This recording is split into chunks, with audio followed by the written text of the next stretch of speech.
আজকাল কিছুগুলা পুরুষ আছে, আবার সব পুরুষ না। কিছুগুলা পুরুষ আছে দুদিনে পরিচয় একটা মাইয়া পায়া মা বাবারে বইলা যা। ভাই, আপনার বিষয় কিছু কথা বলতে চাই। এই যে তোমার মা, তোমার বাবা এত কষ্ট কইরা পরিশ্রম কইরা তোমারে লালন পালন করছে, এই দুনিয়ার আলো বাতাস দেখাইছে, সে মা রে সে বাবারে কেমনে ভুলে থাকো? আপনাদের কাছে অনুরোধ, দরকার ধরলে বউ সারি দেবা, কিন্তু মা বাপ সারবা না।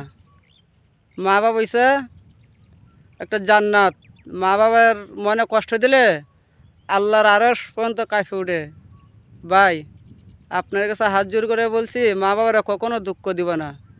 মা বাবারে সুখে থাকবা, মা বাবারে সম্মান দিবা, মা বাবার লগে খারাপ আচরণ করো না, মা বাবার লগে উচ্চ গলা কথা বলবা না, সবসময় নিচু গলা কথা বলবা।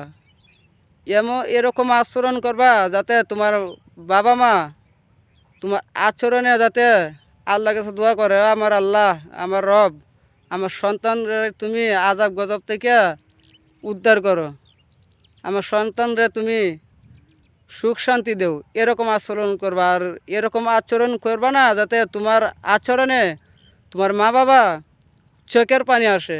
শুনে রেখো পুরুষ, যদি তোমার কোনো খারাপ আচরণে তোমার মা বাবার চোখে যদি পানি আসে, আল্লাহ জান্নাত হারাম হয়ে যাবে। আর তোমার তোমার ভালো আচরণ যদি তোমার মা বাবা খুশি হয়, আল্লাহ আল্লাহ খুশি হবে। আল্লাহ যদি খুশি হয়, তার আপনার কোনো টেনশন নাই। তাই বলছি, মা বাবারে সম্মান করবেন, মা বাবারে স্নেহ করবেন, মা বাবার মনে কোনো কষ্ট দিও না।